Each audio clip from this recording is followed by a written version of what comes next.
Whistle வந்துருச்சு. தாளிக்கிறதுக்கு என்னென்ன வேணுங்கிறது ரெடியாக எடுத்து வச்சுருக்கேன். இதெல்லாம் தேவை.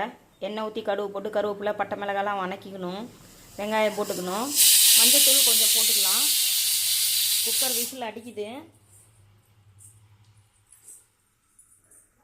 எனக்கு கடைய தெரியாது. மிக்ஸி இருக்குது, மிக்சியில் போட்டு ஒரு அடி அடிச்சிருவோன்னு மட்டும் பண்ணிடாதீங்க. அந்த தப்பை மட்டும் மிக்சியில் அடைச்சிங்களாலே உங்களுக்கு அந்த டேஸ்ட்டு மாறிடும். இந்த மாதிரி கடைஞ்சி தாளிச்சுக்கோங்க.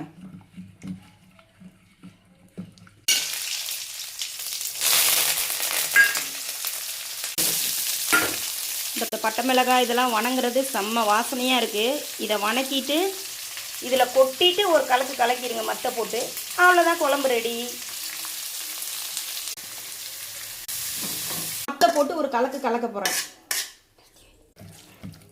இந்த மாதிரி கலக்கிக்கோங்க. குழம்பு ரெடி. செம்ம வாசனையாக நல்லா இருக்குது பாருங்கள்.